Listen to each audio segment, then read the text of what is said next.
Display কি দেখতে পাচ্ছেন? জি স্যার। আচ্ছা,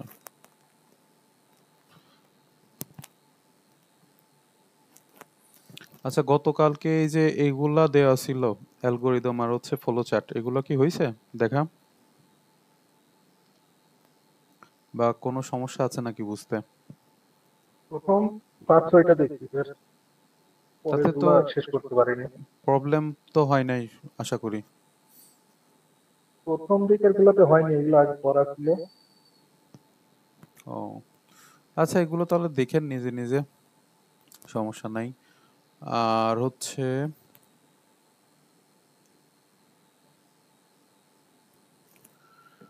আমরা তাহলে হচ্ছে কি নতুন শুরু করি এখান থেকে, ঠিক আছে?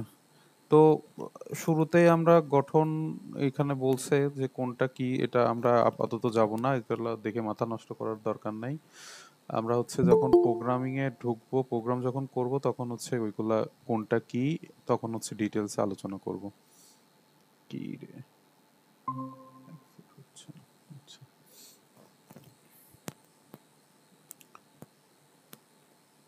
আচ্ছা, আমরা পাইথনে কিছু কিছু জিনিস করছিলাম, এই যে ডেটা টাইপের, এই সিতেও একই টাইপের জিনিস। দেখেন এগুলা দেখে কিছুটা মনে করতে পারেন কিনা, একটু বের করে দেখাই। এই যে আপনার হচ্ছে বিল্ট ইন ডাটা টাইপ বা প্রাইমারি ডাটা টাইপ অথবা হচ্ছে ফান্ডামেন্টাল ডাটা টাইপ, এটা হচ্ছে গিয়ে চারটা, প্রধানত চারটা ভাগে ভাগ করছে। একটা হচ্ছে ক্যারেক্টার, একটা হচ্ছে ইন্টিজার, ফ্লোটিং আর হচ্ছে ডবল। এই চারটার সাথে কি পরিচিত, আগে কখনো নাম শুনছেন? জি স্যার। আচ্ছা, এই ক্যারেক্টার কি মনে আছে? ক্যারেক্টার ABCD এইগুলা, এবিসিডি, একটা বা একাধিক। হ্যাঁ হ্যাঁ, ইন্টিজার ইন্টিজার পূর্ণ সংখ্যা। পূর্ণ সংখ্যা, আর ফ্লোটিং আহ, দশমিক সহ, দশমিকের পাশে দুইটা সহ, দশমিক, আর হচ্ছে ডাবল। আর দশমিক যুক্ত একটু বড় সংখ্যা। হ্যাঁ, অর্থাৎ আপনার হচ্ছে কি যে এইটা। তো একটা জিনিস হচ্ছে আমাদের মনে রাখতে হবে, যেমন ক্যারেক্টার টাইপ ডাটা, এটা হচ্ছে কত মেমোরিতে কতটুকু জায়গা দখল করে, ঠিক আছে? এটা আমরা যখন হচ্ছে অধ্যায়তে যাব দেখবেন ওইটা এক জায়গায় লিস্ট করা আছে, ওইটা আমাদের পড়তে হবে। ক্যারেক্টার ডাটা হচ্ছে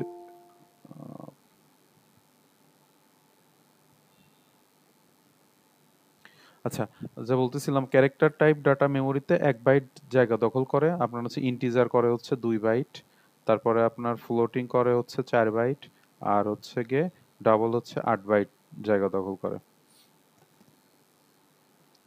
আচ্ছা, এই যে এইগুলা যে জিনিসগুলা আছে, array, function, pointer, reference, array সম্পর্কে তো আমাদের একটা ধারণা আছে, তাই না? আমরা যখন অ্যারেতে যাব তখন হচ্ছে আবার ওইটাই রিপিট হবে, তবে অ্যারে অ্যারে কি মনে আছে, অ্যারে সংজ্ঞা কি? মানে ডাটা গুলো একটা এক সমজাতীয় ডাটা গুলোকে পরপর সাজানো। হ্যাঁ, একই একই ধরনের ডাটা হচ্ছে এক জায়গায় থাকবে। যদি ইন্টিজার হয় সেইখানে, মানে যদি অ্যারেকে একটা পাত্র ধরি, তাহলে হচ্ছে গিয়ে যদি ইন্টিজার টাইপের ডাটা আমি ওই পাত্রে রাখি তাহলে শুধু ইন্টিজারই থাকবে ওই অ্যারেতে। আবার যদি আপনার হচ্ছে ফ্লোট বা ডবল যেটা ধরি না কেন, ওই একই টাইপের ডাটা থাকবে, ক্যারেক্টার ধরলে শুধু ক্যারেক্টারই থাকবে।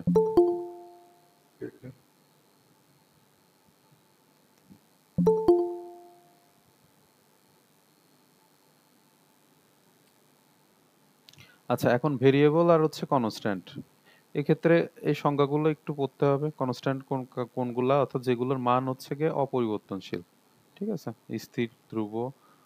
তো এগুলা ডিক্লেয়ার করার নিয়ম কি বা কি কাজে লাগে, এগুলো আমরা যখন প্রোগ্রাম যাব তখন হচ্ছে গিয়ে এগুলা ডিটেলস আলোচনা করবো। এগুলা জাস্ট যার আর কি সময় আছে অনেক, এই তারা হচ্ছে এই ডিটেলস এগুলো পড়েন, কোনটা কোন কনস্ট্যান্ট কি বলে। আমাদের নর্মালি প্রোগ্রামিং এর জন্য এত কিছু দরকার হবে না, শুধু হচ্ছে কনস্ট্যান্ট কোথায় ডিক্লেয়ার করা লাগে এটা জানলেই হবে, আর কনস্ট্যান্ট কাকে বলে, ঠিক আছে?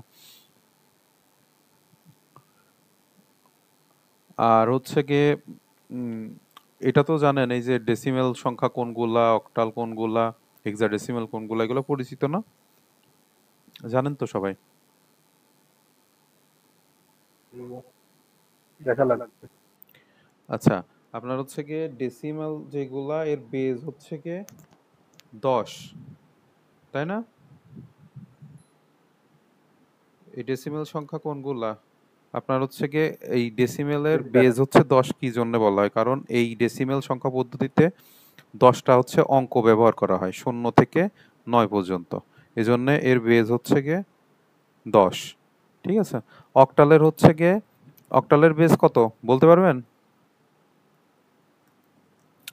অক্টালের বেজ হচ্ছে 8, কারণ হচ্ছে এই সংখ্যা পদ্ধতিতে 0 থেকে 7 পর্যন্ত অর্থাৎ টোটাল 8টা হচ্ছে অঙ্ক আছে। অঙ্ক আর সংখ্যা এই দুইটা জিনিস তো বোঝেন, অঙ্ক কাকে বলে সংখ্যা কাকে বলে? জি স্যার। আচ্ছা, তাহলে হচ্ছে গিয়ে এরপরে হেক্সাডেসিমেল। হেক্সাডেসিমেল হচ্ছে গিয়ে এর বেজ হচ্ছে 16। এখানে হচ্ছে 0 থেকে 9 পর্যন্ত এই অঙ্ক ব্যবহার করা হয় এবং এ থেকে এফ পর্যন্ত, এ থেকে এফ পর্যন্ত এইগুলা হচ্ছে ব্যবহার। এখানে হচ্ছে কি এই এ ইকুয়াল টু হচ্ছে 10, ঠিক আছে, বি ইকুয়াল টু 11, এরকম এফ ইকুয়াল টু 15, অর্থাৎ 0 থেকে 15, এই জন্য হচ্ছে কি আপনার 16 হচ্ছে কি এর বেজ।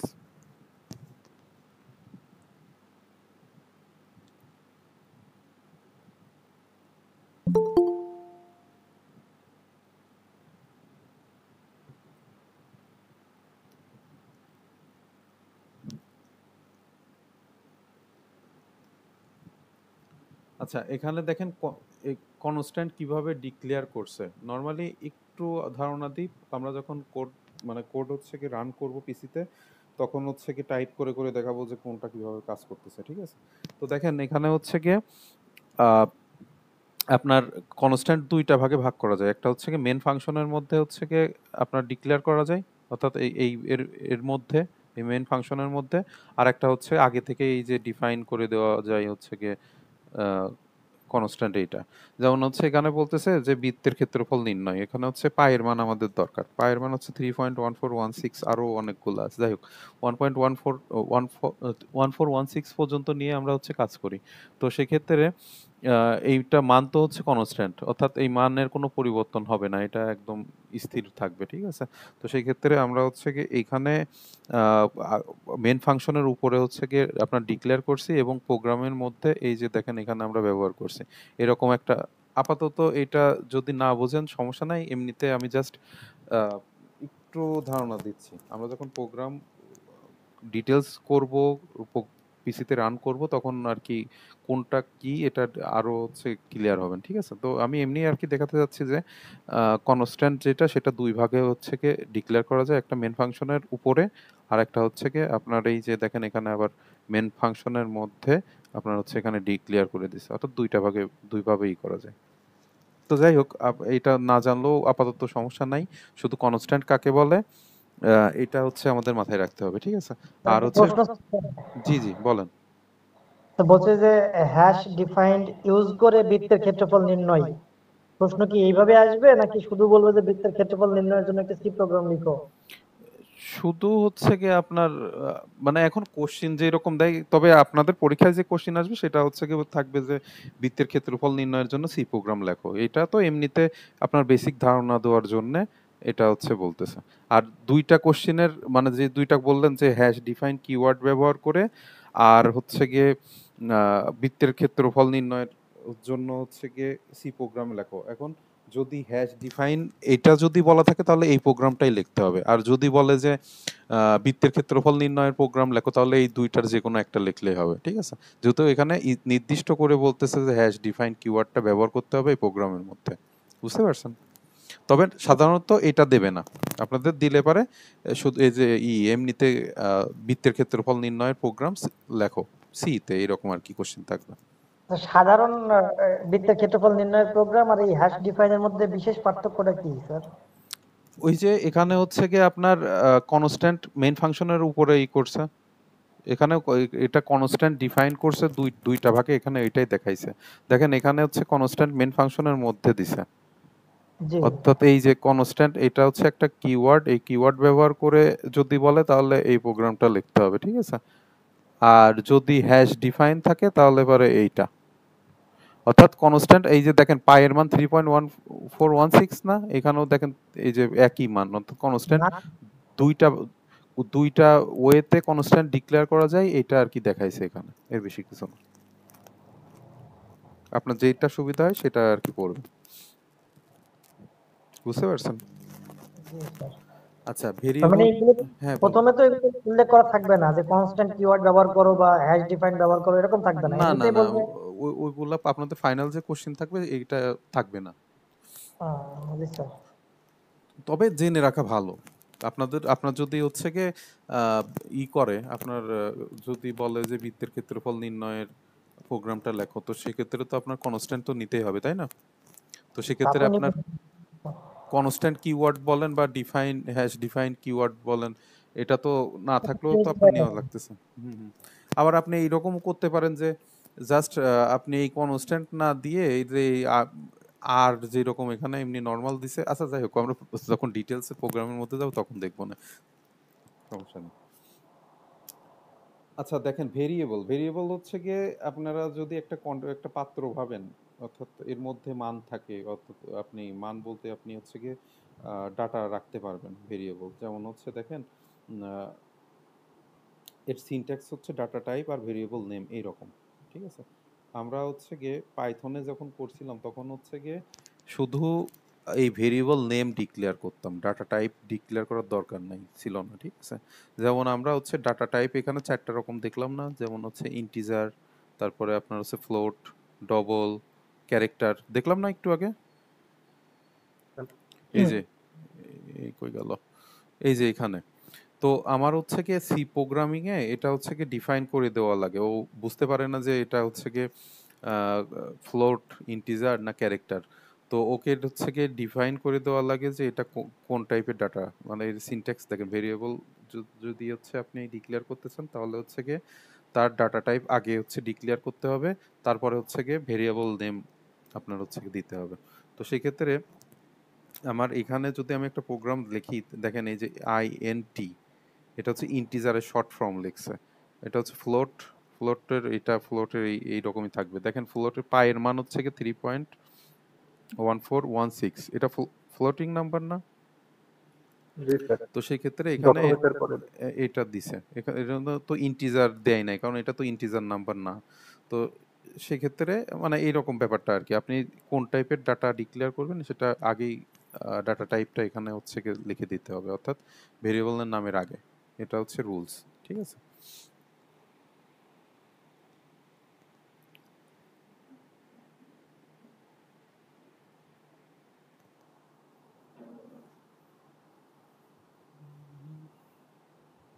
আচ্ছা, এই যে এর মধ্যে আবার আপনি ধরেন হচ্ছে গিয়ে একটা ভেরিয়েবল নিলেন ইন্টিজার টাইপ, এর মধ্যে আবার হচ্ছে গিয়ে একটা মান রাখতে পারেন, এরকম ডিক্লেয়ার করা যায়।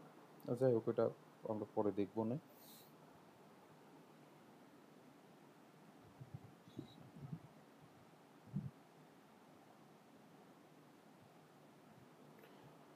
এখন এইটা হচ্ছে গিয়ে আমাদের গুরুত্বপূর্ণ, পাইথনেও ছিল, এটাও সিতেও আছে একই। দেখেন অনেকটা, যে ভেরিয়েবল ডিক্লেয়ার করার কিছু নিয়ম আছে, ঠিক আছে? এই নিয়মগুলো ওই যে 5টা পড়তে বলছিলাম, মনে আছে সবার? জি স্যার। তো এটা তো আর নতুন করে পড়ার কিছু নাই, নাকি বলেন? না, না স্যার।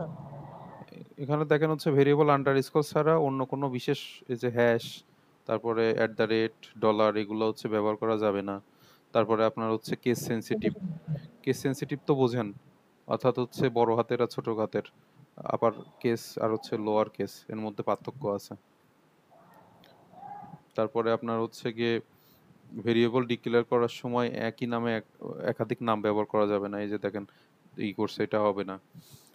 এইরকম করা যাবে, ধরেন INT ইন্টিজার টাইপের একটা নিলেন হচ্ছে গিয়ে বড় হাতের এ, আর একটা নিলেন ছোট হাতের, এই দুইটা কিন্তু দুইটা ভেরিয়েবল হলো, মানে এক ইংরেজিতে এ, এই বড় হাতের আর ছোট হাতের, যেটা কেস সেনসিটিভ বলে, অর্থাৎ আপনার হচ্ছে গিয়ে বড় হাতের দিলে পারে একরকম হবে, আপনি যদি একটা প্রোগ্রামে শুধু বড় হাতের এ দেন, ওই প্রোগ্রামটা বড় হাতের এ দিয়ে শেষ করতে হবে। ছোট হাতের এ যদি আপনি লেখেন তখন হচ্ছে সিনট্যাক্স ইরর দেবে, ঠিক আছে? তারপর কোনো খালি জায়গা রাখা যাবে না, অর্থাৎ স্পেস ব্যবহার করা যাবে না। তো এইগুলা যে 5টা নিয়ম আছে এগুলো পড়ে ফেলেন। আচ্ছা, এটা তো জানেন এই এক্সপ্রেশন অপারেটর কোনটা অপারেন্ট কোনটা এটাও তো মনে হয় বলছিলাম না? জি স্যার। আচ্ছা, তাহলে তো আমাদের দেখতেছি যে জি স্যার। ম্যাক্সিমাম এক। অর্থাৎ আপনি যে কোনো প্রোগ্রামিং ল্যাঙ্গুয়েজে যান না কেন, লজিক্যাল ব্যাপার তো সব এক, শুধু সিনট্যাক্স আলাদা।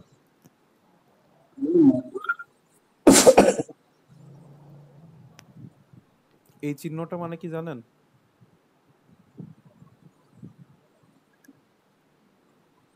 এখানে কি বলা হয়েছে বলেন তো? এটা নট ইকুয়াল সম্ভবত। হ্যাঁ, নট ইকুয়াল। অর্থাৎ এটা প্রথমটা হচ্ছে পি কিউ সমান, তারপরে হচ্ছে পি কিউ সমান না, তারপরে পি বড় কিউ এর থেকে, তারপরে হচ্ছে পি কিউ এর থেকে বড় অথবা সমান, এইরকম আর কি। হ্যাঁ হ্যাঁ। আচ্ছা, লজিক্যাল এক্সপ্রেশন এটা এই যে অ্যান্ড, অর এগুলো ব্যবহার করা হয়। অ্যান্ড মানে হচ্ছে গুণ, অর মানে যোগ, এগুলো মনে আছে?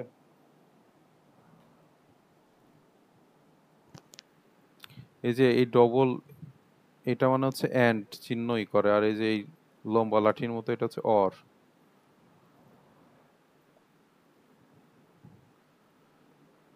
মনে আছে সবার? কয়েকটা চিহ্ন একটু আলাদা মনে হচ্ছে। ভালো তো মনে হচ্ছে, কোন জায়গা? তবে ডাবল এন্ডের এটা মনে হয় ওখানে পড়ছিলাম কি না আজকাল। ডবলই তো দিতে হয়। আচ্ছা, অ্যাটেন্ডেন্সটা একটু দিয়ে দিই।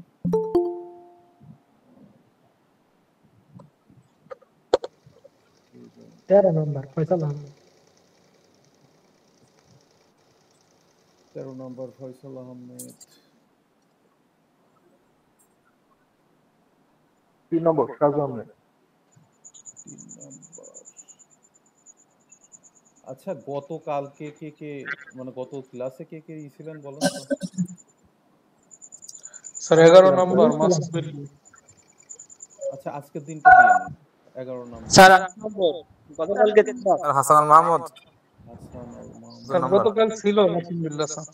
তার গতকালকে শিফটে আছে উজ্জ্বল ছিলাম স্যার। উজ্জ্বল। স্যার হাসান আল মাহমুদ হাসান। স্যার 8 নম্বর মশিউর রহমান স্যার গতকালকে ছিল। উজ্জ্বল গত ক্লাসেও ছিলাম স্যার উজ্জ্বল। গতকাল কেউ অনেক দিয়ে দেন। Sir Hasan Al Mahmud sir sir 8 নম্বর ছিলাম স্যার গত ক্লাসে। আচ্ছা, গত ক্লাসেরটা আমি একটু পরে দিই, আজকেরটা একটু দিয়ে নিই। হাসান। স্যার আমারটা স্যার হয়নি স্যার আমারটা কত নাম্বার? 14 নম্বর স্যার 14 নম্বর 14। তারপরে মুক্তা খাতুন আছেন। স্যার আর 2, 4, স্যার হাসান আইজ আছে স্যার। হাসান ওয়াহিদ। স্যার 5 নম্বর। সজীব আলী। জি স্যার। আর 6 হয়েছে? 2, 4, 6, 8, 10। আচ্ছা, গত ক্লাসে কে কে ছিলেন এবার বলেন? স্যার হাসান আল মাহমুদ 14 নম্বর স্যার 14 নম্বর 14 নম্বর। 11 নম্বর স্যার 11। মাসুম বিন।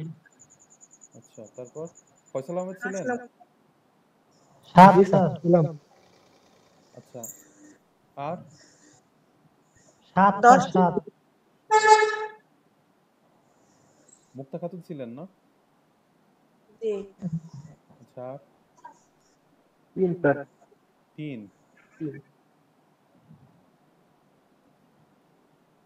4, 6। এই কয়জনই ছিলেন গত দিন?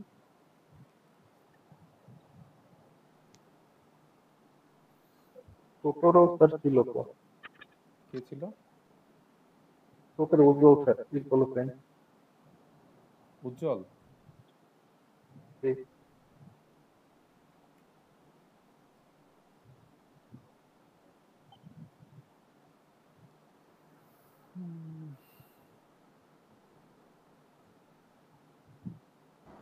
স্যার 8 নম্বর স্যার ছিলাম।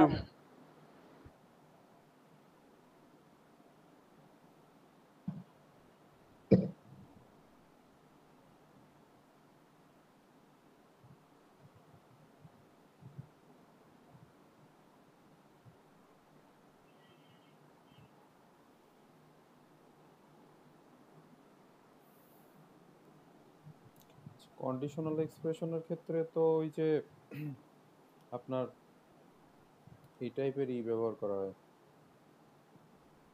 বিশেষ করে আমরা ওই যে এর থেকে বড় কি না ছোট এরকম টাইপের এক্সপ্রেশন।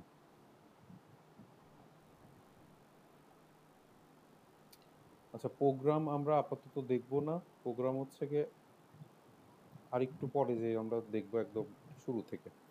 আপাতত বেসিক আমাদের যে থিওরি আছে ওই থিওরি আমরা শেষ করে তারপরে হচ্ছে প্রোগ্রাম আর কি লিখে লিখে আর কি প্র্যাকটিস করব।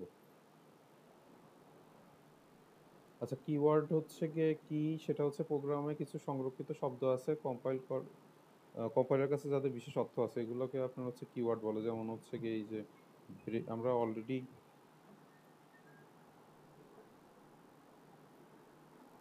এই যে ব্রেক নিয়ে কাজ করছি না, মনে আছে নাকি? সুইচ কেস এর মধ্যে আমরা ছিল, তারপরে যে এলস, ইফ, এগুলো আমাদের পরিচিত ছিল। ইন্টিজার, তারপরে এগুলো পরিচিত ছিল না, যেগুলো হচ্ছে যে কনস্ট্যান্ট একটু আগে দেখলাম, ক্যারেক্টার।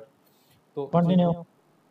যেগুলো আপনার হচ্ছে গিয়ে প্রোগ্রামিং অলরেডি হচ্ছে গিয়ে সেট করা আছে ওগুলো আমরা ব্যবহার করতে পারবো না, এবং ওইটার আলাদা একটা মিনিং আছে কম্পাইলারের কাছে, সেটা হচ্ছে গিয়ে আপনার হচ্ছে কিওয়ার্ড। এই কিওয়ার্ডের এখানে একটা লিস্ট আছে, এগুলো আর কি একটু দেখে নিয়েন, না দেখলেও সমস্যা নাই।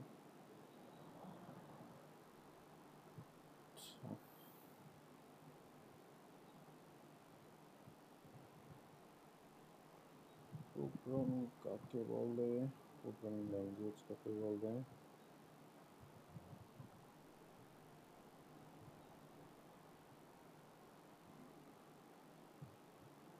আচ্ছা, পোর্টেবল ল্যাঙ্গুয়েজ কি জন্য বলা হয় জানেন?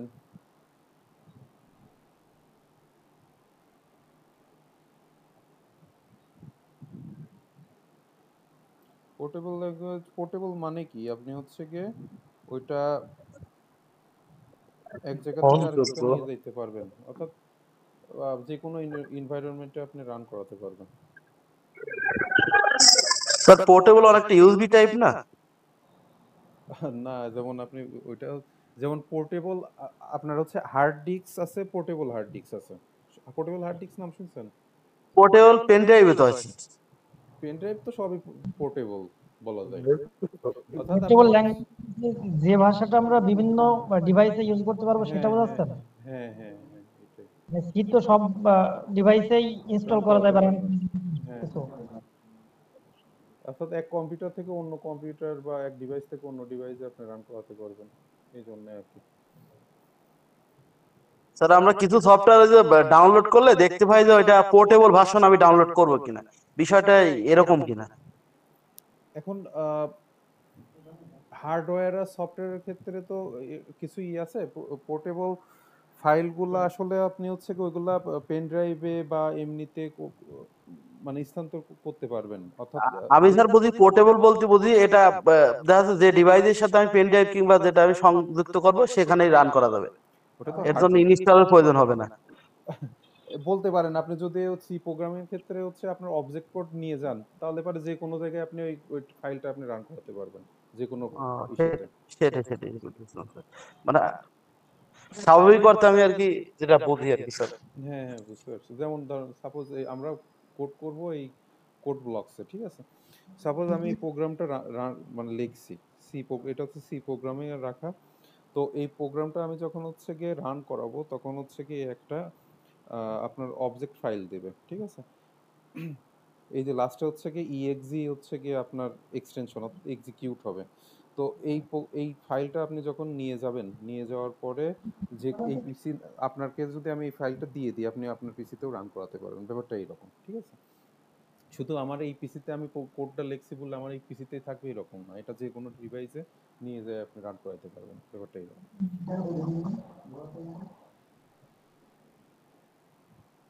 আচ্ছা, এই যে অ্যালগরিদম বলতে কি বোঝো, ফ্লো চার্ট কাকে বলে, এগুলো দাগালাম না, এগুলো কি দাগানো লাগবে?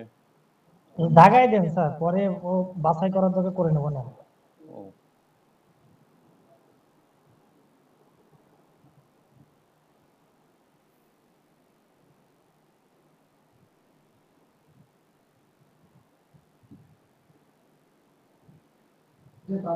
স্যার কোড ব্লক এটা কি একটা ফাইল নাকি এটা একটা কি? সফটওয়্যার, এটা একটা সফটওয়্যার পিসিতে ইনস্টল করতে হয়। আর যদি আপনি হচ্ছে ফোনের জন্য আলাদা কি যেন একটা আছে, ওটার নামটা আমি মনে করতে পারতেছি না।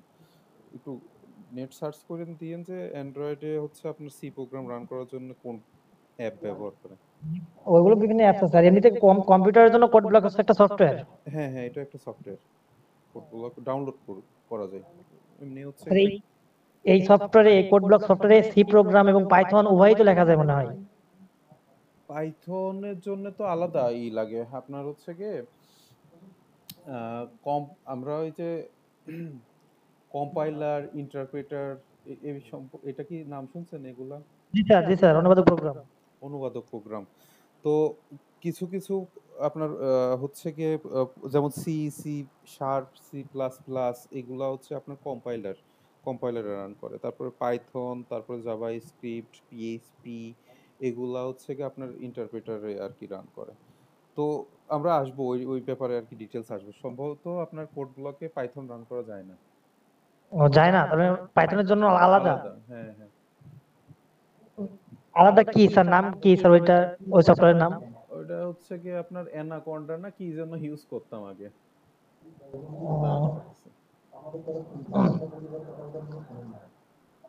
অ্যানাকন্ডা হচ্ছে গিয়ে আপনার একবারে ইনস্টল দিলে পারে, এই যে অ্যানাকন্ডা ওআরজি এর ভিতর গেলে পারে ও সব একবারে নিয়ে নেয়। এখান থেকে ফাইল ডাউনলোড করে নিলে আপনি হচ্ছে ব্যবহার করতে পারবেন। আমার স্যার এই ধরনের প্রশ্ন অনেক সময় ভাইভাতে বা অনেক ক্ষেত্রে করে যে প্রোগ্রাম লেখার জন্য কোন সফটওয়্যার ইউজ করা হয়। ও আচ্ছা আচ্ছা, না সমস্যা নাই, ওই আমরা আসবো, ডিটেলসে আসবো আর কি। তবে কোড ব্লকে হচ্ছে গিয়ে মানে আমরা যখন কোড রিং করতাম, সি কোডিং, আরো আপনার আরো আইডি আছে। তো আপনার হচ্ছে নরমালি সি করার জন্য আপনার কোড ব্লকটা আর কি আমরা জি ভালো স্যার। লাগতো আর কি, কমফোর্টেবল আর কি। শুধু যে কোড ব্লকে সি রান করা যায় এরকম না, আরো অনেক আইডি আছে। আর পাইথনের জন্য অ্যানাকন্ডা। পাইথনের জন্য আমরা অ্যানাকন্ডা ইউজ করছি। ও আরো আচ্ছা, ঠিক। আরো সফটওয়্যার থাকতে পারে, সার্চ দিয়ে দেখেন, ওই সব ইন্টারনেটে অ্যাভেলেবেল আছে।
আসলে এই জায়গায় এগুলা দাগালে পারে আসলে বেশি দেখা যাবে না। এগুলো তো আপনাদের সব পড়া দিয়ে দিলাম, এমনি পড়া নয়। যে যেমন ত্রিভুজের ক্ষেত্রফলের ফ্লো চার্ট, তারপরে এই যে এইটার অ্যালগরিদম ফ্লো চার্ট, বৃত্তের ক্ষেত্রফল, মানে এগুলো তো দাগানোর কি দরকার আছে এগুলা?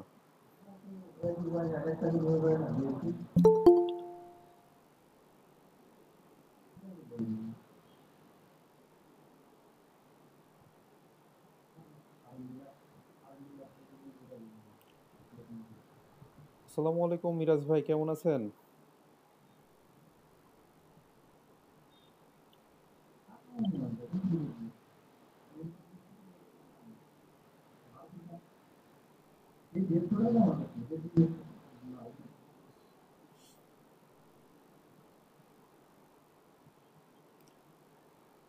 আচ্ছা, গত দিনে আপনাদের যে কোশ্চেন ছিল যে এক্সাম কবে বা কোন এডিশনের বই কিনবেন, এরকম কোশ্চেন ছিল না গতদিন? জি স্যার। তো এগুলা কি ক্লিয়ার হয়েছেন? ওই প্রকাশনীকে ফোন দেওয়া হয়নি, মানে আমি তো দিতে পারি নাই, দিনাই এখনো এই আর কি। আচ্ছা আচ্ছা। পরীক্ষার ডেটের বিষয়ে হচ্ছে কি আপনাদের পরীক্ষা সম্ভবত মানে এখনো তো ওইরকম ডেট দেয় নাই, তবে আশা করা যাচ্ছে যে ডিসেম্বরের শেষের দিকে বা জানুয়ারিতে হচ্ছে আপনাদের ইটা পরীক্ষাটা হতে পারে, ঠিক আছে? আর বইয়ের যে ব্যাপার সেটা হচ্ছে গিয়ে আহ, এখন লাইব্রেরিতে বা ওদের কাছে যে বইটা অ্যাভেলেবেল আছে ওইটাই নিয়ে নিতে পারেন, এরকম না যে আপনার নতুন এডিশন আসবে তারপরে আপনি ই করবেন, এরকম ব্যাপার না। যেটা আছে ওইটাই আর কি করেন, কিনে ফেলেন, সমস্যা নেই। আর প্র্যাকটিক্যালের ব্যাপারে একজন মনে হয় বলছিলেন। হ্যাঁ শাহরিয়ার ভাই, আমি একটু কথা বলি। জি জি জি।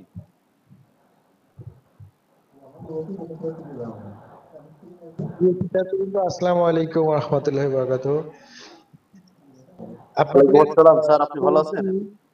জি আছি আলহামদুলিল্লাহ। আশা করি আপনারা সবাই ভালো আছেন। জি জি স্যার। জি, আমি আপনাদের এই চলতি সেশন যেটা জুলাই ডিসেম্বর অর্থাৎ আপনাদের দ্বিতীয় পর্ব, যে বিষয় এটা নিয়ে একটু কথা বলতে চাচ্ছিলাম। আপনারা যেহেতু প্রথম সেমিস্টার পরীক্ষা দিয়েছেন, আপনারা দেখছেন যে পরীক্ষার সিস্টেম কিরকম, প্রশ্ন পদ্ধতি কিরকম এবং ব্যবহারিকের বিষয়টা খুবই গুরুত্বপূর্ণ বিষয়। তো আমাদের লাস্টের দিন যে ভাইবা অর্থাৎ ব্যবহারিক পরীক্ষাটা হলো, তখন আমি আপনারা যেটা আমাদেরকে জানালেন যে অনেকেরই এফ গ্রেড দিছে, এই বিষয় নিয়ে মোটামুটি আমি স্যারদের সঙ্গে কথা বলে পরে একটা সলিউশন করা হয়েছে।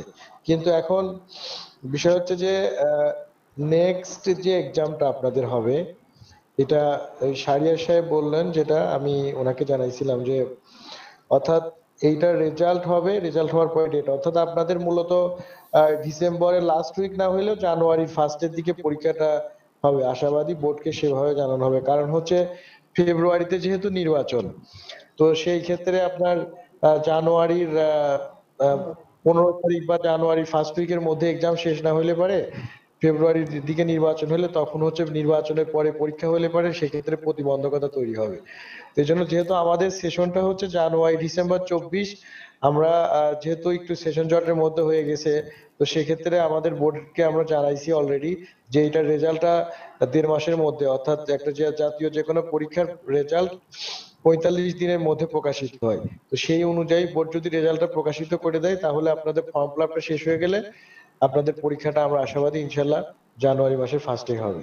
তো এখন এই ক্ষেত্রে আপনাদের সময় শিডিউল খুবই কম এবং ফাইনাল সেমিস্টারে যে সাবজেক্টগুলা আপনারা দেখছেন, আপনাদের ফাইনাল সেমিস্টারের বিষয়গুলা প্রথম সেমিস্টার থেকে দ্বিতীয় সেমিস্টারে কিন্তু কম বেশি হার্ড আছে। তো সেই অনুযায়ী প্রিপারেশন নেবেন, অর্থাৎ এখন থেকেই সবাই যে সহযোগিতা বা অন্যান্য বিষয়গুলো এটা পরের বিষয়, কিন্তু প্রিপারেশনটা এরকম দরকার যে আপনি পরীক্ষাতে আপনি নিজে থেকেই বিষয়গুলো পারবেন। কারণ আমরা এটা বলা যাচ্ছে না যে ওই সময় যদি পরীক্ষার হলে একটা কঠিন হয়ে যায়, আপনি যদি কোনো সুযোগ অপরচুনিটি না পান তাহলে ওই একটা সাবজেক্টে ফেল আসলে আপনার 6 মাস আবার 7-8 মাস লেট হয়ে যাবে। অর্থাৎ আপনি যে উদ্দেশ্যে কাজটা অর্থাৎ নিবন্ধন পরীক্ষা নেক্সট নিবন্ধন ধরতে হলে কষ্ট হয়ে যাবে। এই জন্য ফাইনাল সেমিস্টার প্রথম সেমিস্টারে একটা রিটেক বা যে কোনো একটা ফেল থাকলেও দ্বিতীয় সেমিস্টারে ওইটা সকাল বিকাল দিয়ে শেষ করতে পারবেন, কিন্তু ফাইনাল সেমিস্টার কিন্তু গুরুত্বপূর্ণ। ফাইনাল সেমিস্টারে আপনার একটা সাবজেক্ট ফেল আসলে তখন সেটা কিন্তু আবার আপনার মিনিমাম 6-7 মাস 8 মাস পিছাই যাবে। অর্থাৎ 26 সালের যে যাদের পরীক্ষা হবে তখন আবার তাদের সাথে পরীক্ষা দিতে হবে, তাহলে এটা অনেক ঝামেলাপূর্ণ। তো এই জন্য আপনাদের চেষ্টা থাকবে যে 4টা বিষয় আছে, বিশেষ করে এই 4টা বিষয়ে ভালো করতে হবে এবং সবাই আপনারা একজন আরেকজনের সাথে যেহেতু পরিচিত হইছেন, তো ক্লাসে সবাই পার্টিসিপেট করবেন। সবাই মিলে ক্লাস করলে টিচারেরও ক্লাস নিতে ভালো লাগবে এবং আপনারা, আমি তো দেখছি যে মাত্র কয়েকজন স্টুডেন্ট জয়েন করছেন, 5-6 জন স্টুডেন্ট জয়েন করছেন, অথচ স্টুডেন্ট কিন্তু আমাদের 22 জন। তো 22 জনের মধ্যে 5 জন স্টুডেন্ট জয়েন করছেন, বাকি স্টুডেন্ট নেই। অথচ পরীক্ষা যখন হয় পরীক্ষার সময় মাথা নষ্ট, এই সমস্যা সেই সমস্যা অনেক কিছু।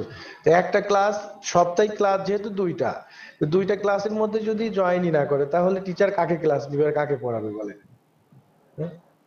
সেই জন্য ক্লাসটা আপনার রাতে হচ্ছে, যেহেতু অনলাইন ক্লাস, যে যেখানেই থাকেন সেখান থেকে জয়েন করা সম্ভব। কিছু হলেও একটা বিষয় সম্পর্কে খাতা কলম নিয়ে ধারণা থাকলে পরে সেই টপিক লিখতে পারবে। অনেকেই যে প্রতিবন্ধকতা আমরা দেখছি যে অনেকে কিছুই পারে না, পুরাটাই নকল করে লেখা চিন্তা ভাবনা, এরকম তো আর হয় না পরীক্ষাগুলো। তো এই বিষয়গুলো মাথায় রাখেন, আপনারা নেক্সট সেশনে ভালো করেন। আহ স্যারের সাজেশন অনুযায়ী বা যেটা পড়াচ্ছে প্রত্যেকে বইগুলো আগে সংগ্রহ করেন, প্রাইম পাবলিকেশন থেকে করে পড়াশোনা শুরু করে দেন। আর ব্যবহারিকের যে বিষয়টা, সিআই স্যার যেটা চিফ ইন্সট্রাক্টর কুষ্টিয়া পলিটেকনিক্যালের স্যারের সঙ্গে আমার ওই সময় আপনার স্যার দিছে, বাট কথা হচ্ছে যে নেক্সট সেশনে কিন্তু উনিই থাকবে। যদি উনি না থাকে অন্য কেউ থাকলে সেটা আলাদা বিষয়, জুনিয়র টিচার থাকলে সেটা ম্যানেজ করা যায়, কিন্তু সিনিয়র টিচার যেখানে আছেন সেখানে জুনিয়র টিচাররা যারা আছে ওনার বাদে কিন্তু বলতে পারে না। তো আপনারা ব্যবহারিকের যে সাবজেক্টগুলো আছে এই সাবজেক্ট সম্পর্কে কোনো বিষয়ে ক্লাস করতে হলে আমাদের প্রতিষ্ঠানে এসে ক্লাস করতে হবে। সেটা আপনারা একটা শিডিউল বের করবেন যে কোন দিনে আসলে আপনাদের সুবিধা হবে। ফাইনাল সেমিস্টারের আগে ওই রকম একটা ডেট ফিক্স করবেন, যাতে আপনারা মিনিমাম 22 জন স্টুডেন্ট 10 জন 15 জন এসে ক্লাসগুলো দেখলেন। তাহলে আপনাদের ব্যবহারিকে এবং ভাইবা যেটা স্যাররা জিজ্ঞাসা করে এই জিনিসগুলো সমস্যা হবে না। অনেকে আছে যে কম্পিউটারে হয়তো কাজ ভুলে গেছেন, কিন্তু স্যাররা তো অনেকেই মৌখিকভাবে জিজ্ঞাসা করছে, লাস্ট পরীক্ষার দিন ডেকে নিয়ে জিজ্ঞাসা করছে, কিন্তু প্রথম দিন হয়তো কম্পিউটারে কাজ দিতে পারেন নাই, কিছু বিষয়গুলো কারো ধারণাই নেই। এটা বেসিক, একেবারে বেসিক বিষয়গুলো কেউ বুঝেই না। তো এই জিনিসগুলো আসলে আমাদের কাছেও বিব্রতকর হয়েছে যে আসলে আপনি যখন কম্পিউটার টেকনোলজি একটা প্রফেশনাল কোর্স করছেন যেটা পোস্ট গ্রাজুয়েশনের সমমান, যেটা দিয়ে আপনি নন ব্যাকগ্রাউন্ডের স্টুডেন্ট কিন্তু আপনার আইসিটি টিচার হবেন। তো সেক্ষেত্রে আপনি যদি computer Office, Word, Excel, PowerPoint বা এক্সেস এই নর্মাল জিনিসগুলো না বুঝেন, ঠিক আছে, তো তাহলে সেক্ষেত্রে কিন্তু আপনারই প্রতিবন্ধকতা তৈরি হবে। সেই জন্য এখানে আপনার এই প্রিপারেশন ভালো হইলে পরে আমাদের কারিগরি শিক্ষা বোর্ডের যে সিলেবাসটা, এই প্রিপারেশন যদি আপনি ভালো করে নেন, তাহলে আপনার কিন্তু যে নিবন্ধন অর্থাৎ যেটার জন্য আপনাদের মূল উদ্দেশ্য ডেস্টিনেশন যে, তো সেক্ষেত্রে ওইটাও কিন্তু আপনার জন্য অনেকটা ইজি হয়ে যাবে। এই জন্য সবাইকে বিনয়ের সঙ্গে বলবো ক্লাসগুলা জয়েন করবেন আপনারা, এবং যারা জয়েন করেনি তাদেরকেও জানাবেন যে ক্লাসে সবাই জয়েন করতে হবে। আর ক্লাসে যদি জয়েন না করেন, আমরাই টিসিপিসি যে আমাদের প্রতিষ্ঠানের হাতে যে নম্বরগুলো আছে এগুলো আমরাই নম্বর কম দিব। এটা আমি বলছি যে শাহরিয়ার সাহেব জানাইছে আগে, আমি নিজে বলছি যে যদি ক্লাস কেউ রেগুলার না করেন সেক্ষেত্রে ক্লাসের অ্যাটেন্ডেন্স আছে ওই অনুযায়ী দেখে আমরা নম্বর দিব। এই ঠিক আছে, ধন্যবাদ সবাইকে, আসসালামু আলাইকুম। ওয়ালাইকুম আসসালাম ভাইয়া, ধন্যবাদ। আপনারা সবাই তো বুঝতে পারছেন নাকি? এমনিতে যদি কোনো কোশ্চেন থাকে কোর্স রিলেটেড বা অফিসিয়াল কোনো যদি কারোর কোনো তথ্য দরকার হয় তাহলে এখনই করতে পারেন।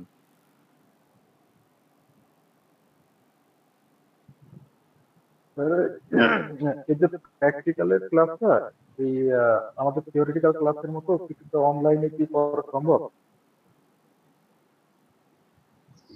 আসলে ব্যবহারিকের যে বিষয়টা, তো ব্যবহারিকে অনলাইনে ক্লাস নিলে আপনি ওইটা বুঝতে পারবেন না। এটা আপনাকে ধরেন যে কোনো একদিন সময় বের করে যে সাবজেক্টগুলো আপনাদের এই দ্বিতীয় সেমিস্টারে আছে এইটা অনুযায়ী আমরা একটা সিলেবাস করব স্যারদের সঙ্গে আলোচনা করে, যেটা ব্যবহারিক প্রশ্নগুলো তো আমরা আপনাদেরকে যেটা বলছিলাম ওই অনুযায়ী প্রশ্নগুলো আসছে। তো সেক্ষেত্রে অনেকের আছে যে কম্পিউটার সম্পর্কে একবারে টোটালি আইডিয়া নেই।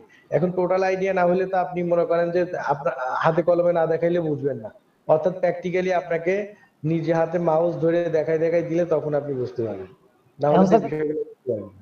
ক্লাসগুলো 1 থেকে 2 দিন যে করা সম্ভব, কিন্তু যদি 4-5 দিন হয়ে যায় তাহলে তো যাওয়া পসিবল না। 4-5 দিন না, হয়তো আপনারা মানে এখন আপাতত ব্যবহারিক নিয়ে আগে এত মানে পেইন নেওয়ার দরকার নেই, আপাতত মানে থিওরিক্যাল যে বিষয়গুলো আছে এইটা একটু ভালোভাবে পড়েন। আর যদি মনে হয় যে আপনাদের অনলাইনে ব্যবহারিক বিষয়গুলো বোঝালে বা 2-1টা ক্লাস নিলে আপনাদের জন্য ইজি হবে, আমরা অনলাইনেও 2-1টা ক্লাস দিব, সমস্যা নাই। কিন্তু আমার কনসেপ্ট যেটা সেটা হচ্ছে যে আপনি ব্যবহারিকে সুন্দরভাবে কাজ পারতে হলে পারে, যেটা আপনি আমাদের যে ট্রেনার আছে বা যারা আছে ওনারা যেটা আপনাকে একটু যদি আপনি বুঝেন, ঠিক আছে, 2 ঘন্টা বা 1.5 ঘন্টা দেখালে পরে অনেকটা ইমপ্রুভমেন্ট করতে পারবেন আপনি, বুঝতে পারছেন? প্রত্যেকের যদি কম্পিউটার থাকে, ল্যাপটপ থাকে, সেক্ষেত্রে আপনার টিচার অনলাইনে ক্লাস করতে, অনলাইনে 2-4টা ক্লাস নিলেও তখনও বুঝবেন যদি ল্যাপটপ বা আপনার ডেস্কটপ থেকে থাকে, নাইলে পারবেন না। কারণ টিচার আপনাকে দেখা যাচ্ছে যে কোনো একটা জিনিস দেখাইলো। এখন আপনার এই যে এই সেমিস্টারে মনে হয় সাবজেক্ট আছে আপনার ব্যবহারিকের কয়টা আছে সাবজেক্ট? 4টা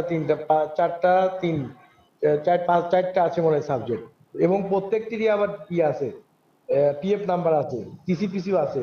অর্থাৎ আপনার সি প্রোগ্রামিং এর বলেন, সি প্রোগ্রামিং এর মধ্যেও কিন্তু ব্যবহারিক অপশন আছে আপনার, মানে কারিগরি শিক্ষা বোর্ড তো আপনার মনে করেন যেগুলো থিওরি আছে ওই থিওরির সঙ্গে আবার ব্যবহারিক আছে, দুইটাই সংযুক্ত করে রাখছে। এই জন্য আপনার কিছু জিনিসগুলা অনলাইনে সম্ভব হলে পারে টিচার দেখাবে এটা, তবে আপনাদের পিসি অথবা ল্যাপটপ থাকতে হবে, কারণ উনি যে কাজটা দেখাচ্ছেন, যে বিষয়ে দেখাবে সেটা আপনাকে সঙ্গে সঙ্গে তখনই ট্রাই করতে হবে, না হলে তো ভুলে যাবেন, এবং পরবর্তীতে ওনার ভিডিও দেখেও সেটা আপনি রিকভারি করতে হবে। ঠিক আছে, বলুন।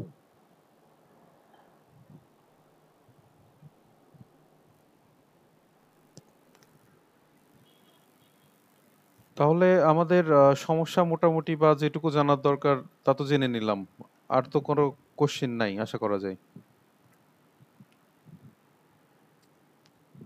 আচ্ছা, তাহলে আমরা ক্লাসে শাহরিয়ার ভাই, আপনি ক্লাস মানে এই সেমিস্টারে কয়টা, দুইটা চলমান না তিনটা? দুইটা চলমান, আজকে দিয়ে দুইটা। আচ্ছা আচ্ছা, দুইটা ক্লাস। এখন মনে করেন যে কত ক্লাসে অ্যাটেন্ড করছে কতজন? গত ক্লাসে অ্যাটেন্ড করছে হচ্ছে এই যে এটা হচ্ছে গিয়ে আমার আর কি অ্যাটেন্ডেন্স লিস্ট 1 2 3 4 5 6 7 8 জন। আর আচ্ছা, আজকে হচ্ছে 2 4 6 9 জন যখন অ্যাটেন্ডেন্স আর কি নিছি আর কি। আপনি তো এটা এক্সেল ফাইলে করছেন না এটা? হ্যাঁ, এক্সেল ফাইলে। হ্যাঁ, এখন এইটা আপনি রেখে দিবেন, কারণ আমরা অ্যাটেন্ডেন্সের উপরে ডিপেন্ড করেই নম্বর দিব, তাতে সে মানে যেটাই হোক, কারণ ক্লাস না করলে নম্বর দিব না আমরা। না, আমি অলরেডি কথা ফার্স্ট সেমিস্টারের ক্লাসটা গুরুত্বপূর্ণ বিষয়। তো ক্লাসটা আমার যে স্টুডেন্ট হচ্ছে আপনার 21 জন আছে, তো 21 জনের মধ্যে আপনার 6-7 জন ক্লাস করতেছে, 4 জন 5 জন ক্লাস করতেছে, তাহলে তো এটা তো হবে না। এরা এরা এত ব্যস্ততা, তাইলে এটা তো জানাতো মানে বুঝতাম যে 2 জন 3 জনের সমস্যা, আর বাকিরা গেছে কোথায়, এটা তো হবে না। পরে যে এসে পরীক্ষার সময় এসে বুঝে না, তখন এসে মনে করেন বিভিন্ন ইস্যুতে নিয়ে প্রশ্ন করবে, এটা তো সমস্যা। এই জন্য ক্লাস আপনি বারবার বলে দিবেন, গ্রুপেও লিখে দিয়েন, এটা আমরাও জানানো হবে প্রতিষ্ঠান থেকে, প্রতিষ্ঠানের প্রশাসনিক কর্মকর্তা জানাবে এই বিষয়গুলো, যে ক্লাস বাধ্যতামূলক, ক্লাস করতে হবে। আর যদি 2-4 জনের কারো যদি ক্লাস অ্যাটেন্ড না করে, ব্যক্তিগত সমস্যা থাকে, সেক্ষেত্রে আমাদেরকে কারণ দর্শাবে কি জন্য সে ক্লাস করতে পারে নাই। কিন্তু 5টা ক্লাস হয়ে গেল, 10টা ক্লাস হলো, 10টা ক্লাসের মধ্যে 2টা ক্লাসে জয়েন করলো, সেক্ষেত্রে আমরা তাকে টিসিপি মানে টিসিপিসি নম্বরই যে আমাদের হাতে আছে 500-400 আছে, এই নম্বরগুলো আমরা ঠিক দিব না তাকে। ক্লাসের উপর অ্যাভারেজ করে এবং ক্লাসের পারফরম্যান্সের উপরে এবং ব্যবহার যে ক্লাস টেস্টের উপরে ডিপেন্ড করে আমরা নম্বরগুলো দিব। তো এই বিষয়গুলো আপনি একটু কাইন্ডলি হচ্ছে স্টুডেন্টদেরকে জানাই দিন, এবং গ্রুপেও জানানো হবে, এবং জি আপনি ভাইয়া, বলে এটা দিন। অলরেডি হচ্ছে সেমিস্টার শুরুতে প্লাস মাঝে মাঝে বলা হয়, প্লাস হোমওয়ার্ক এক্সাম এই মার্কগুলো সম্পর্কে সবাইকে বলা হয়, তারপর আবার বলবো, সমস্যা নেই। এই যে 7-8 জন দেখতেছি, 7-8 জনের মধ্যে আমরাই আছি 3-4 জন, ঠিক আছে, প্রতিষ্ঠান থেকে 3-4 জন, তাহলে কি হচ্ছে আমরা স্টাফ স্টুডেন্ট মিলে আমরাই ক্লাস করতেছি, স্টুডেন্ট ক্লাসে জয়েন করছে না। জি, এটা একটা সমস্যা। আচ্ছা, ঠিক আছে, ওকে, ধন্যবাদ। আচ্ছা ভাই, ধন্যবাদ। আসসালামু আলাইকুম।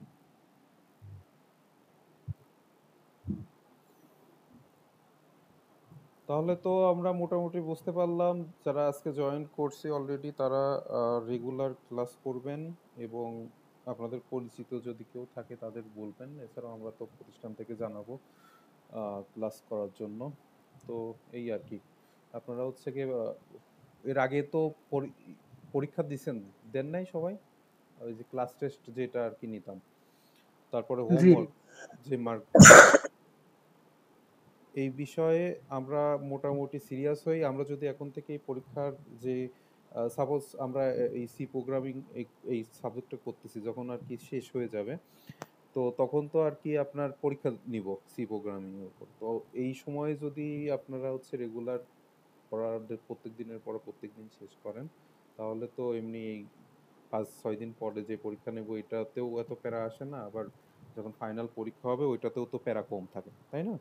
তো সেই ক্ষেত্রে আপনারা যারা ভালো রেজাল্ট করতে চান, এবং আহ, আপনার হচ্ছে গিয়ে নিবন্ধনের তো আপনার সার্কুলার এখনো দেয় নাই, সম্ভবত দিয়ে দেবে এই সালেই, তো দিয়ে দেওয়ার কথা, কারণ ওদের তো আপাতত কোনো কার্যক্রম নাই, যদিও বা এখন হচ্ছে গিয়ে আপনার বাড়ি ভাড়া নিয়ে যে ইটা চলতেছে, ইস্যুটা চলতেছে। এটা তো আর দীর্ঘস্থায়ী হয়তো হবে না, কয়েকদিনের মধ্যে হয়তো সলভ হবে, হয় পজিটিভ বা নেগেটিভ কিছু একটা তো হবে। তো আপনারা দেখেন যে হচ্ছে গিয়ে যদি 20% বাড়ি ভাড়া দেয় প্লাস আদার্স যে সুযোগ সুবিধা, অনেকে আবার হচ্ছে গিয়ে আশা করতেছে যে অদূর ভবিষ্যতে জাতীয়করণও হইতে পারে। তো ব্যাপারটা যেহেতু আপনাদের জন্য গুরুত্বপূর্ণ, তো কোর্স বিষয়ে একটু সচেতন হন এবং ঠিকঠাক মতো পড়াশোনা করেন, ঠিক আছে? জি ভাই, ইনশাল্লাহ। স্যার আজকে গত ক্লাসে তো দেননি, আমাদের তো এখনো বই নেই। হ্যাঁ হ্যাঁ, আমি আজকে দিয়ে দেবো না, আমার ওই একটু প্রবলেম হয়েছে তো ওই ফাইলটা আমি দিয়ে দেবো না, সমস্যা নেই, আজকে পেয়ে যাবেন ইনশাল্লাহ। আচ্ছা, এবার হচ্ছে অপারেটরস অ্যান্ড স্টেটমেন্ট, এগুলা মোটামুটি আমরা আগে শেষ করছি। এগুলা হচ্ছে আপনার থিওরি, একটু পড়ে ফেলবেন। তবে এগুলো এই পিডিএফ যেগুলো দিব না, দেখবেন যে ম্যাক্সিমাম হচ্ছে পাইথনে যা পড়ছেন এগুলো একই জিনিস। এই যে এগুলো প্লাস মাইনাস, এই যে এই চিহ্ন সম্পর্কে বলছিলাম না, মনে আছে? যে আপনার ভাগশেষ বা যেটা করে, এটা হচ্ছে ভাগ আর এটা ভাগশেষ, মনে নেই? এই যে হচ্ছে গিয়ে যদি 5 দিই, 4, তাহলে 1 থাকে। এই এই ভাগশেষ যেটা করে সেটাই এটার মান হচ্ছে আর কি বের করে।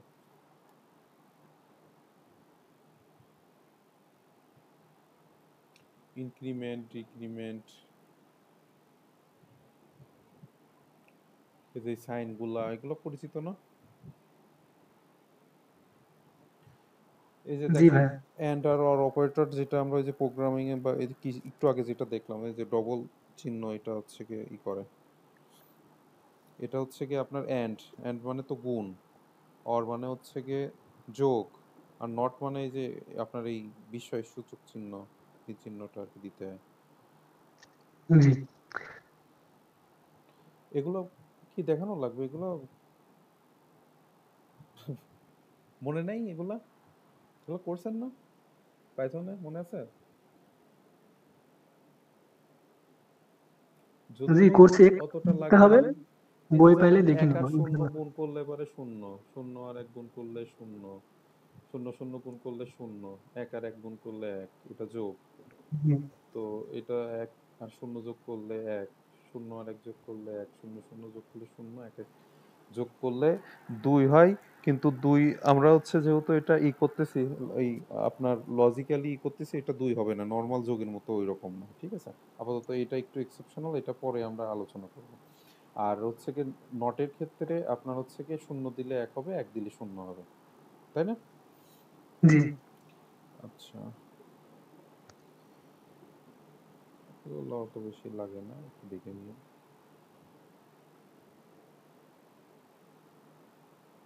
আচ্ছা, এই যে একটা জিনিস আছে হচ্ছে কি আই প্লাস প্লাস আর হচ্ছে প্লাস প্লাস আই, এই দুই টাইপের জিনিস আছে। তো এটা হচ্ছে কি দুইটাই ইনক্রিমেন্টের কাজ। ইনক্রিমেন্ট মানে তো বোঝেন, অর্থাৎ বাড়বে, ইনক্রিমেন্ট অপারেটর বলে এটাকে, ঠিক আছে?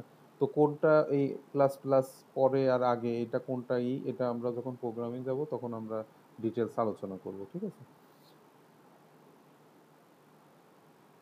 এই যে এটা হচ্ছে প্রিফিক্স আর হচ্ছে পোস্টফিক্স।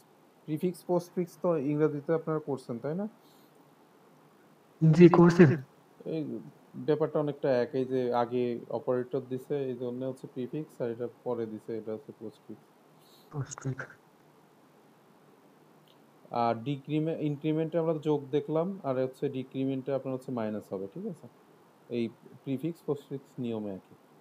তো আমরা যখন প্রোগ্রামিং এ যেটা বললাম ওইটা আমরা হচ্ছে গিয়ে আপনার ইনক্রিমেন্ট ডিক্রিমেন্ট এটা দুইটাই আর কি দেখবো, প্রোগ্রামিং কোনটা কি কাজ করতেছে। এগুলা আপাতত পরিচিত আমাদের।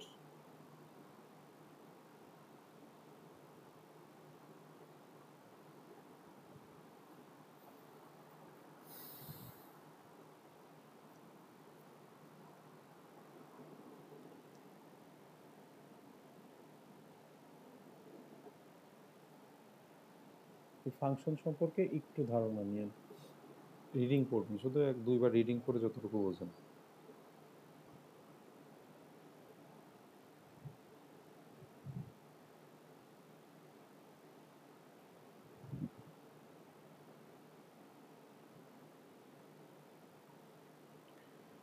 এই যে এইগুলা স্পেসিফায়ার, এগুলা কোনটা কি কাজ করতেছে এটা প্রোগ্রাম দেখার সময় আর কি আমাদের বেশি কাজে লাগবে। বিশেষ করে লাগবে এইটা, এইটা, এইটা, আর এইটা। এই ৪ টা নরমালি আমাদের বেশি কাজে লাগে।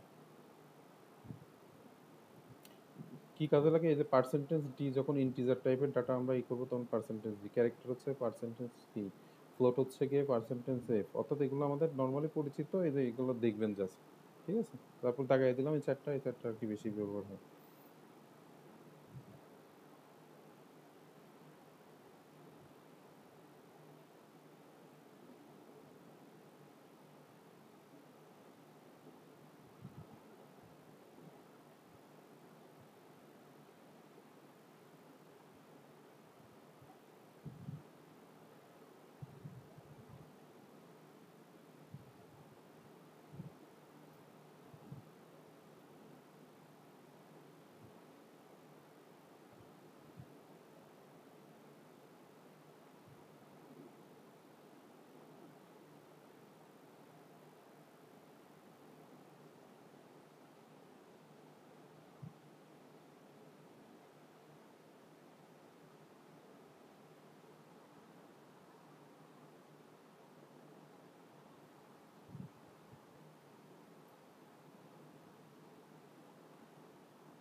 এই কোশ্চেনগুলোর অ্যান্সার হচ্ছে প্রোগ্রাম করতে যেয়ে আর কি দেখাবো না।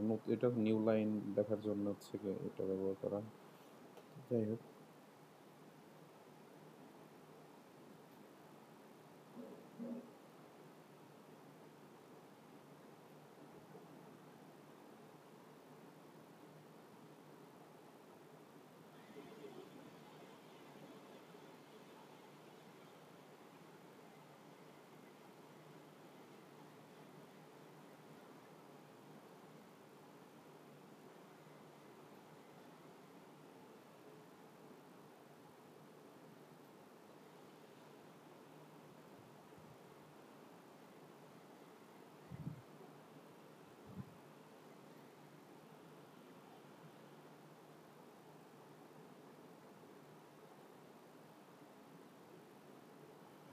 আচ্ছা আজকের ক্লাস তাহলে এই পর্যন্তই থাকবে। আমি পিডিএফ ফাইলটা হচ্ছে গিয়ে আপনাদের সাথে শেয়ার করে দিব নে। আর আগামী ক্লাস হচ্ছে গিয়ে আবার সোমবারে। ঠিক আছে? সোমবারে রাত ৮টার সময় আপনাদের আবার ক্লাস হবে। তো সবাই ভালো থাকেন, ইনশাল্লাহ আবার দেখা হবে।